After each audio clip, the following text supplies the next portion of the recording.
Hello everyone, एक नया subject start कर रहे हैं नेटवर्क थ्योरी, जिसमें आप गेट और आईएएस दोनों के लिए ही इम्पॉर्टेंट है और इलेक्ट्रॉनिक्स इलेक्ट्रिकल दोनों के स्टूडेंट्स के लिए इम्पॉर्टेंट है और बीटेक स्टूडेंट कॉलेज स्टूडेंट में जो भी हैं वो भी उनके लिए भी ये वीडियो काफ़ी यूज़फुल है। ठीक है, सो हम देखते हैं नेटवर्क थ्योरी। नेटवर्क थ्योरी में जो भी आपके टॉपिक्स हैं वो ये आ जाएंगे। एक बार ओवरव्यू देख लेते हैं, बेसिक्स क्या है। बेसिक्स काफ़ी ज़्यादा इंपॉर्टेंट है, इससे काफ़ी क्वेश्चंस आते हैं और ईएस में तो काफ़ी ज़्यादा आते हैं। ठीक है, उसके बाद में है theorems, transient, two port, steady state AC circuit, resonance, graph theory and magnetic couple circuit. तो इसमें जो आपके सबसे इंपॉर्टेंट हैं थ्योरम्स, ट्रांजिएंट और टू पोर्ट, ये तीनों काफ़ी ज़्यादा इंपॉर्टेंट है। जो कॉम्पिटिटिव एग्जाम है उसमें सबसे ज़्यादा क्वेश्चंस यहीं से आते हैं और बेसिक से भी काफ़ी ज़्यादा क्वेश्चंस आते हैं। तो जिस तरीके से मैंने आपको इंपॉर्टेंट पॉइंट बता रखे हैं उस तरीके से आप इनको जो है प्रिपेयर कर सकते हैं। वैसे तो सारे इंपॉर्टेंट है, एक क्वेश्चन अगर ग्राफ थ्योरी से या एक क्वेश्चन रेजोनेंस से भी आ गया तो वो भी इंपॉर्टेंट है, बट पॉइंट क्या है कि जब भी आप करना शुरू करेंगे इसमें तो आप पहले प्रायोरिटी थ्योरम्स, ट्रांजिएंट और टू पोर्ट को देंगे। उसके बाद जब आप प्रैक्टिस करेंगे तो आप इसमें से भी प्रैक्टिस कर सकते हैं। जैसे ग्राफ थ्योरी है तो इसमें आप कम से कम टाइम देंगे तो भी ये कवर हो जाएगा, एक या दो क्वेश्चन आप कर सकते हो। छोड़ना इसमें से कुछ भी नहीं है। इंपॉर्टेंट का मतलब ये कि इसमें आपको ज़्यादा टाइम देना है और क्वेश्चन 100% आएंगे। इसमें क्या है कि ऐसा ना हो कि आप टाइम भी दो और हो सकता है कि क्वेश्चन ना भी आए, ऐसी वाली सिचुएशन है। तो हम हमेशा जब भी प्रिपेयर करते हैं तो क्या फोकस करते हैं, वो उन टॉपिक्स को पहले कवर करो जो आएंगे भी और हो भी जाएंगे। ठीक है, तो उस पर आपको फोकस करना है, पहले आप इनको प्रायोरिटी दो और उसके बाद इनको। और ये छोड़ना बिल्कुल भी नहीं है, मेरा मतलब ये बिल्कुल नहीं है कि आप उनको पढ़ लो और इनको ना करो। ये भी क्वेश्चन एक भी आ गया तो ये टाइम कम लेंगे बट वो क्वेश्चन आपको इजीली हो जाएगा। ठीक है, तो ये आपको करने ज़रूरी है। अब बुक्स क्या है इसमें, अगर आप बुक्स की बात करोगे तो fundamentals of electric circuit by Alexander and Sadiku, ये बेस्ट बुक है प्रैक्टिस के लिए। काफ़ी ज़्यादा क्वेश्चंस हैं आपके इसमें, जो भी आपका टॉपिक इसमें वीक है उसमें उसके जो क्वेश्चंस है वो यहाँ से आप प्रैक्टिस करो, तब तक प्रैक्टिस करो जब तक आपका कॉन्फिडेंस उस पर नहीं आ जाता। उसके बाद में है वेल्कनबर्ग का क्वेश्चन है, जैसे कि अगर आप मेंस के लिए प्रिपेयर कर रहे हो, ठीक है, या फिर कुछ ऐसे क्वेश्चन की ऐसा होता है ना कि एक दो क्वेश्चन को कर लो तो कॉन्फिडेंस आ जाता है कि हाँ बाकी सब हो जाएंगे, तो उस टाइप से वेल्कनबर्ग में है उस वैसे क्वेश्चन। जैसे मैं ट्रांजिएंट में कराऊंगी आपको, एक दो क्वेश्चंस वेल्कनबर्ग के हैं, अगर आपने वो एक दो कर लिए तो फिर ऑलमोस्ट ट्रांजिएंट हो ही जाता है। मतलब ऐसा नहीं है कि आप 50 क्वेश्चंस की प्रैक्टिस कर रहे हो, वो मैं कराऊंगी आपका एक बार नेटवर्क में। ठीक है, उसके अलावा अगर आप ये नहीं करते तो भी चलेगा, कोई प्रॉब्लम नहीं है, आप सेडिक्यू से प्रैक्टिस कर सकते हो। उसके साथ साथ आप ईएस के प्रीवियस ईयर्स के, इलेक्ट्रिकल के प्रीवियस ईयर्स के, गेट ईएस के, ये सारे जो हैं वो आप प्रीवियस ईयर्स के क्वेश्चंस कर सकते हो। सिविल सर्विसेज के ऑप्शनल इलेक्ट्रिकल के जो क्वेश्चंस आते हैं वहां से भी प्रैक्टिस कर सकते हो। जैसे कुछ लोगों की प्रॉब्लम होती है कि प्रैक्टिस कहाँ से करें। ठीक है, उसके अलावा आप कहीं से भी, कोई भी कोचिंग इंस्टीट्यूट है वहाँ के आप टेस्ट सीरीज को ज्वाइन कर सकते हो, उस टेस्ट सीरीज के ओल्ड और न्यू क्वेश्चंस जो हैं वहाँ से प्रैक्टिस कर सकते हो। आई थिंक इतना कंटेंट जो हो वो काफ़ी हो जाता है क्योंकि टाइम कम रहता है और सब्जेक्ट्स ज़्यादा रहते हैं ईएस के लिए। तो आप अगर आपके पास टाइम है तो आप यहाँ से ये सारी चीज़ें, आप क्वेश्चंस की प्रैक्टिस कर सकते हो। ठीक है, ये तो था हमारा सब्जेक्ट का ओवरव्यू कि नेटवर्क थ्योरी में हम क्या क्या डिस्कस करेंगे। अब सबसे पहले देख लेते हैं कि नेटवर्क क्या है। Network is a combination of elements, it may or may not consist of closed path. जो आपका नेटवर्क है जैसे ये है, ये क्या हो गया, कॉम्बिनेशन ऑफ एलिमेंट्स है, जैसे कि रजिस्टर्स होगा, इस तरीके से एलिमेंट्स का कॉम्बिनेशन है, बट इसके अंदर क्या है, मे not consist, may or may not consist close path है। अब इसमें क्लोज पाथ नहीं है, इसको हम नेटवर्क बोलेंगे। ठीक है, और सर्किट क्या हो जाएगा, is a combination of elements, it should consist of closed path. जैसे कि कॉम्बिनेशन तो एलिमेंट्स का है बट इसका क्लोज्ड पाथ होना चाहिए। ठीक है, सर्किट के लिए वो कंडीशन है। अच्छा, इसमें क्या बोला था नेटवर्क में, मे और मे नॉट हो भी सकता है और ना भी हो, तो अगर क्लोज्ड पाथ है तो भी हम उसको नेटवर्क बोल सकते हैं, नहीं होगा तो भी नेटवर्क बोल सकते हैं। इसका मतलब क्या हुआ, ऑल सर्किट्स आर नेटवर्क्स, जितने भी सर्किट हैं वो सब नेटवर्क होंगे, but all networks are not necessary to say circuit. जो भी नेटवर्क, जैसे ये नेटवर्क है बट हम इसको सर्किट नहीं बोल सकते। ठीक है, ये पॉइंट क्लियर हो गया यहाँ से कि नेटवर्क क्या है, सर्किट क्या है। उसके बाद देखो, इसके बाद हम देखते हैं इसके अंदर क्लासिफिकेशन ऑफ एलिमेंट्स की, एलिमेंट्स की जो क्लासिफिकेशन है वो क्या है। जैसे फर्स्ट पॉइंट क्या है, active and passive element, linear and non linear element. ये जो टॉपिक मैं ये बता रही हूँ ईएस के लिए इंपॉर्टेंट है, गेट के लिए नहीं है। गेट में ज़्यादा क्वेश्चन यहाँ से कुछ नहीं आता, बट हाँ ईएस में आ जाते हैं। कई बार पूछ लिया जाए कि ग्राफ दे दिया, उसमें पूछ लिया गया कि linear, non linear, active, passive क्या है, इस तरीके से। तो ईएस के लिए काफ़ी इंपॉर्टेंट है। Unidirectional and bidirectional element, time variant and invariant, ये आप सिग्नल एंड सिस्टम में पढ़ते हो। लम्प्ड एंड डिस्ट्रीब्यूटेड एलिमेंट, ठीक है, इसका एक ओवरव्यू है। बाकी डिस्ट्रीब्यूटेड एलिमेंट आप ट्रांसमिशन लाइन में देखते हैं, वो सब इसी पे बेस्ड है ईएमटी में। अब देखो, ये हमारे पास एलिमेंट्स हो गया। First one is the active, ये हमारे पास क्या है, पैसिव। एक्टिव में आपके पास दो हैं, इंडिपेंडेंट सोर्सेज हो जाएंगे और डिपेंडेंट सोर्सेज हो जाएंगे। इंडिपेंडेंट सोर्स के अंदर हमारे कौन कौन से आ जाते हैं, आइडियल आ गया या फिर प्रैक्टिकल, ठीक है। आइडियल के अंदर भी आपके पास दो ऑप्शन होंगे, अब क्या क्या, वोल्टेज और करंट। प्रैक्टिकल के अंदर भी क्या है, वोल्टेज और करंट। मतलब आपके पास में आइडियल वोल्टेज इंडिपेंडेंट सोर्स हो सकता है, आइडियल करंट सोर्स हो सकता है, प्रैक्टिकल के केस में वोल्टेज सोर्स हो सकता है और करंट सोर्स हो सकता है, एक आइडियल और एक प्रैक्टिकल। डिपेंडेंट सोर्स का क्या मतलब है कि कोई भी एक सोर्स है वो दूसरे सोर्स पे डिपेंड कर रहा हो। जैसे क्या हो गया, एक ये आपका हो जाएगा वोल्टेज सोर्स हो जाएगा, और किसके ऊपर डिपेंड कर रहा है, ये करंट पे डिपेंड कर रहा है, ठीक है। तो वोल्टेज पे डिपेंड कर रहा है, वोल्टेज कंट्रोल्ड वोल्टेज सोर्स। ये क्या हो जाएगा आपका, करंट कंट्रोल्ड वोल्टेज सोर्स। दोनों वोल्टेज सोर्स हैं, ये वोल्टेज पे डिपेंड कर रहा है, ये वोल्टेज सोर्स करंट पे डिपेंड कर रहा है। Current controlled current source and this is voltage controlled current source. ये जैसे जो भी आपकी थ्योरम वगैरह होंगे कहीं पर भी जैसे न्यूमेरिकल्स में हम यूज करते हैं, वहां पे जब भी आएंगे मैं आपको बता दूंगी ये डिपेंडेंट सोर्स है, ठीक है। तो कोई भी आपका सोर्स हो सकता है, वहाँ पे हमने कोई भी करंट दे दिया किसी एक ब्रांच में, मान लो यहाँ पे आई करंट दे दिया, यहाँ पे आप जब सोर्स को मेंशन करोगे तो वो उस आई करंट के ऊपर डिपेंड करेगा, ठीक है। जैसे V इक्वल्स टू यहाँ पे मैंने वोल्टेज बोल दिया 3I, तो ये क्या हो जाएगा हमारा करंट पे डिपेंडेंट हो जाएगा, इस वाले करंट पे। तो ये जहाँ पर भी आएगा मैं आपको बता दूंगी वहाँ पे। नेक्स्ट वन हम देखते हैं पैसिव एलिमेंट्स क्या है। पैसिव एलिमेंट में आपके कौन कौन से आ जाएंगे, R, L and C। R के अंदर आपके दो हैं, linear and non linear. L के अंदर भी आपके कौन कौन से हैं, लीनियर एंड नॉन लीनियर। फिर उसके बाद में C कैपेसिटर, L हम किसको रिप्रेजेंट कर रहे हैं, इंडक्टर को, R रजिस्टर को। तो तीनों में ही दो दो केसेस हो जाएंगे इसके, एक लीनियर एक नॉन लीनियर, इसमें भी एक लीनियर एक नॉन लीनियर। तो ये जो है वो एक तरीके से एक आइडिया था आपका कि क्या एलिमेंट्स हैं, किस तरीके से उनका क्लासिफिकेशन हो रखा है, ताकि आपके माइंड में जो इसकी पिक्चर है वो एकदम बिल्कुल क्लियर हो जाए। उसके बाद अब हम देखते हैं कि एक्टिव एंड पैसिव एलिमेंट्स की डेफिनेशन क्या क्या है, और उसके बाद एग्जाम्पल्स कैसे हैं, किस तरीके से आप आइडेंटिफाई करोगे ग्राफ में कि कोई एलिमेंट एक्टिव है या पैसिव है। अब देखो एक्टिव एलिमेंट क्या हो जाएंगे, when the element is capable of delivering energy independently for long time।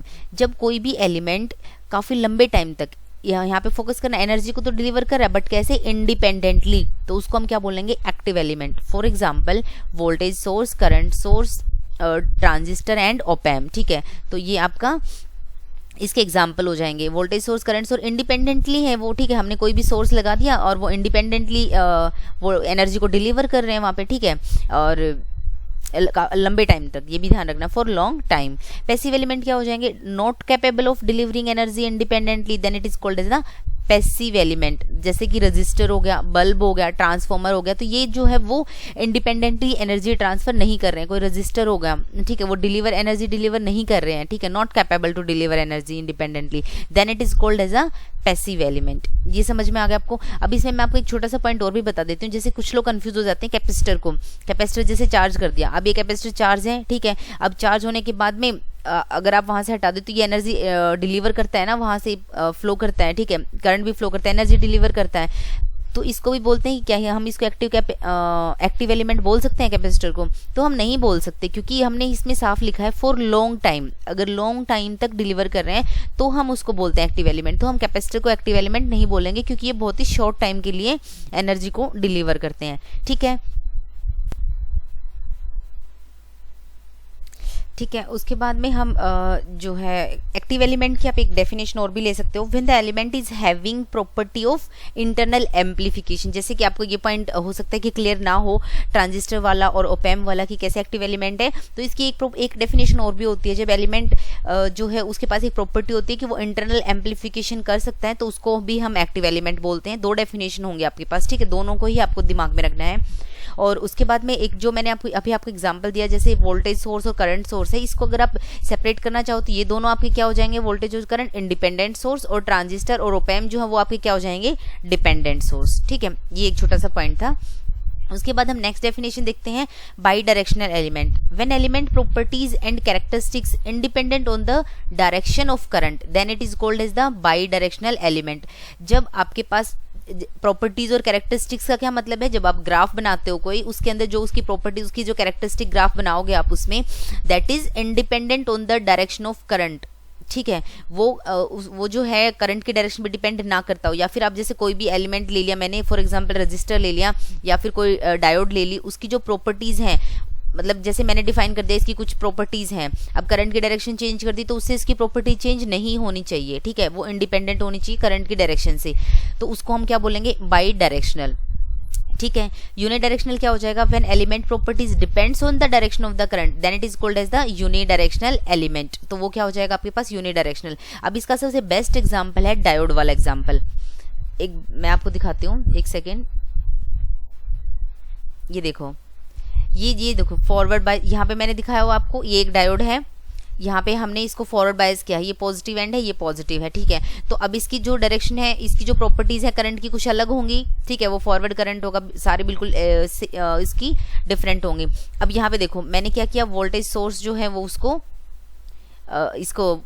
Voltage source को चेंज कर दिया, और यहाँ पे क्या हुआ है, और हमारी डायोड सेम है, वोल्टेज सोर्स को चेंज करते ही क्या हो गया, करंट की डायरेक्शन चेंज होगी। जैसे ही करंट की डायरेक्शन चेंज हो गया, अब क्या हो गया, रिवर्स बायस हो गया, करंट की वैल्यू जो बिल्कुल कम हो जाएगी, नेग्लिजिबल करंट होगा यहाँ पे, ठीक है। तो अब आई और आई नोट जो है वो, आई डैश जो है वो सेम नहीं है, क्योंकि ये फॉरवर्ड करंट है, ये रिवर्स करंट है, वो दोनों इक्वल नहीं होंगे। तो इससे क्या बताना चाह रहे हैं कि ये आपका एक यूनिडायरेक्शनल एलिमेंट है, जो कि इसमें करंट की प्रॉपर्टीज उसकी डायरेक्शन पे डिपेंड करती हैं, करंट की पे। बट अगर यहीं मैं एक रजिस्टर लगा देती हूँ और यहाँ पे हमने एक वोल्टेज सोर्स लगा दिया, यहाँ पे करंट की डायरेक्शन ये है, तो यहाँ पे रजिस्टर की जो प्रॉपर्टीज होंगी वो सेम रहेंगी, अगर आपने इसके अंदर वोल्टेज की डायरेक्शन, वोल्टेज सोर्स की डायरेक्शन को चेंज करके करंट की डायरेक्शन चेंज होगी। अभी करंट यहाँ जा रहा है, अभी करंट यहाँ से एंट्री करेगा, ठीक है, तो उसकी जो प्रॉपर्टीज है वो चेंज नहीं होंगी, सेम रहेंगी। तो ये दोनों इसका एक छोटा सा एग्जाम्पल है, पॉइंट क्लियर हो गया आई थिंक। नेक्स्ट देखते हैं लीनियर एलिमेंट क्या है। लीनियर एलिमेंट क्या हो जाएगा, when element obeys the Ohm's law then it is called as the linear element, और अगर नहीं कर रहे हैं तो वो क्या हो जाएंगे, नॉन लीनियर एलिमेंट। अब ये एग्जांपल देखो, इससे आपको ये पॉइंट बिल्कुल क्लियर हो जाएगा। ये ग्राफ देखो, ये वाला, इसमें क्या बताया हुआ है, V और I के बीच का ग्राफ है ये, ठीक है। अब लीनियर कैसे बोल दिया, आपको दिख रहा है ये ग्राफ लीनियर जा रहा है यहाँ पे, ये इसलिए मैं इसको क्या बोलूंगी, लीनियर। अब इस तरीके का ना ग्राफ देके आपसे पूछ लिया जाता है, ऑप्शन में बोल दिया ए है linear, B by directional, C active है, और डी में बोल दिया ऑल ऑफ द अबव, ठीक है, इस तरीके से। या फिर ऑप्शन ए में दे दिया लीनियर बाई डायरेक्शनल, बी में बाई डायरेक्शनल एक्टिव, फिर सी में ऑप्शन दे दिया active and passive and linear या नॉन लीनियर, तो उनको मैच करो 1 and 2, 2 and 3, 1 and 3 इस टाइप से। तो आपको पता होना चाहिए ग्राफ में किस तरीके से हम इसको आइडेंटिफाई करते हैं। ये देखो ये लीनियर हो गया। अब बाई डायरेक्शनल कैसे बताएंगे ग्राफ में, वो तो डेफिनेशन होगी, ठीक है। बाई डायरेक्शनल ग्राफ में हम कैसे बताएंगे, जब दोनों ही क्वाड्रेंट के अंदर, जो अपोजिट क्वाड्रेंट है उसके अंदर जो ग्राफ है वो सेम होना चाहिए। क्या बोला है, अपोजिट क्वाड्रेंट के अंदर, एडजेसेंट क्वाड्रेंट की बात नहीं कर रही हूँ मैं। अब ये देखो ये और ये ऑपोजिट है, और अगर मैं ये और ये बात करती तो ये एडजेसेंट है, तो हमेशा अपोजिट क्वाड्रेंट के अंदर जो ग्राफ है वो सेम रहना चाहिए। नेक्स्ट एक्टिव को हम कैसे आइडेंटिफाई करेंगे, जैसे ये ग्राफ हमारा वी और आई के बीच में है, वी और आई का जब आप रेशियो लोगे तो वो क्या आना चाहिए, नेगेटिव। अगर नेगेटिव आ रहा है तो एक्टिव है, और अगर पॉजिटिव आएगा तो पैसिव है। याद करने का तरीका बताऊंगी मैं। पहले ये ग्राफ देखो, ये वी और आई के बीच का ग्राफ है। यहाँ देखो ये यहाँ से ये ऐसे जा रहा है, ऑफ कोर्स ग्राफ लीनियर तो नहीं है, तो पहला पॉइंट क्या हो गया आपका, नॉन लीनियर। सेकंड, जैसा ऐसे इस क्वाड्रेंट में जैसा था वैसा ही इस क्वाड्रेंट में है, एज इट इज। अगर आप उसको कॉपी करोगे इसका तो ये सेम है, तो आप क्या बोल सकते हो इसको, बाई डायरेक्शनल, ठीक है। उसके बाद में नेक्स्ट क्या है, पैसिव। जब आप इसमें वी और आई का रेशियो निकालोगे तो देखो यहाँ फर्स्ट क्वाड्रेंट में तो दोनों ही पॉजिटिव हैं, तो रेशियो पॉजिटिव आएगा। ये हमारा थर्ड क्वाड्रेंट है, दोनों ही नेगेटिव होंगे, तो नेगेटिव डिवाइडेड बाय नेगेटिव, तो पॉजिटिव आ जाएगा ये। सो ये भी क्या आया, वी बाई आई यहाँ पे भी पॉजिटिव, तो इसलिए क्या हो जाएगा ये पैसिव। याद रखने का तरीका क्या है, पी से पॉजिटिव, पी से पैसिव, ठीक है, और ये इसका उल्टा हो ही जाएगा, अगर नेगेटिव है तो एक्टिव होगा। याद रखने की जरूरत नहीं, इसी को याद रखो, वो उसका ऑपोजिट हो जाएगा।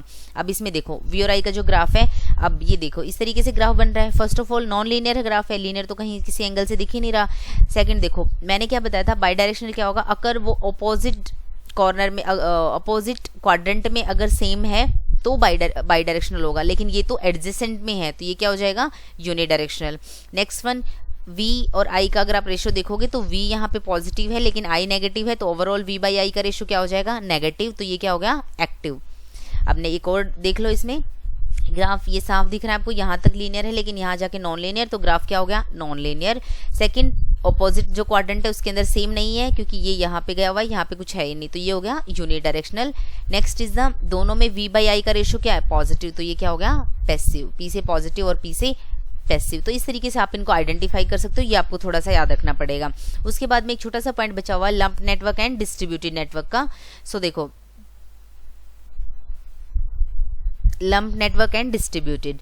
लम्प नेटवर्क में क्या आ जाएगा आपका, अगर आपके पास इस तरीके से एलिमेंट्स हैं तो वो आपके लम्प्ड एलिमेंट आएंगे। डिस्ट्रीब्यूटेड में जैसे ये आपने ग्राफ में दिखा रखा है, इस तरीके से जो डिस्ट्रीब्यूट कर रखे हैं एलिमेंट्स वो आप डिस्ट्रीब्यूटेड फॉर्म में होंगे। जैसे कि आपने देखा होगा ना ट्रांसमिशन लाइन में, जो ट्रांसमिशन लाइन के अंदर हम जो कंसिडर करते हैं कि उनके लेंथ के हिसाब से हम सारा कैलकुलेट करते हैं, तो इस तरीके से वो पूरा का पूरा उसके अंदर डिस्ट्रीब्यूटेड फॉर्म में होता है। तो ये आपका RLC ये आपका लीनियर लम्प्ड नेटवर्क हो जाएगा। ठीक है, अब इसमें क्या है, डायोड लगा रखी है तो लम्प्ड तो है लेकिन नॉन लीनियर है। अब ये सिंपल रेजिस्टेंस है तो लम्प्ड नेटवर्क हो जाएगा, ये आपका डिस्ट्रीब्यूटेड हो जाएगा। ट्रांसमिशन लाइन के अंदर जो है वो डिस्ट्रीब्यूटेड होते हैं। ठीक है, इतना काफ़ी है, बाकी आप EMT में ही पढ़ेंगे इसको। इसमें इंपॉर्टेंट पॉइंट क्या है, Ohm's law KCL KVL can be applied for lumped network. Ohm's law KCL KVL कोई भी लम्प्ड नेटवर्क है, चाहे ये हो चाहे ये हो चाहे ये हो, इसमें हम ओम्स लॉ भी लगा सकते हैं, KCL भी लगा सकते हैं और KVL भी लगा सकते हैं। Ohm's law can be applied for distributed network, इसमें भी ओम्स लॉ लग जाएगा। KCL KVL can not be applied for distributed network, इसमें KCL और KVL अप्लाई नहीं होंगे। ठीक है, KCL KVL जो है, जैसे KVL है तो किसी एक पार्ट में हम KVL किस तरीके से लगाते हैं, ये KCL KVL की नेक्स्ट जो वीडियो है वो आपको क्लियर हो जाएगी। अगर किसी को KCL KVL नहीं पता तो, अगर आपको पता है वैसे तो 8th क्लास से या 10th क्लास से शुरू हो जाता है, आई थिंक सबको ही पता होगा, बट एक बार प्रैक्टिस के लिए मैं नेक्स्ट वीडियो में KCL KVL पर ही बनाऊंगी। सो ये जो नोट पॉइंट है वो आपको ध्यान रखना है कि डिस्ट्रीब्यूटेड पे KCL KVL एप्लीकेबल नहीं है, लेकिन लम्प्ड और डिस्ट्रीब्यूटेड दोनों पे ओम्स लॉ एप्लीकेबल है। ठीक है, आई होप आपको ये सारे पॉइंट क्लियर हो गए होंगे, बेसिक्स थे बिल्कुल। और उसके बाद कुछ और इम्पोर्टेंट बेसिक्स पॉइंट हैं इसके जो हम नेक्स्ट वीडियो में डिस्कस करेंगे।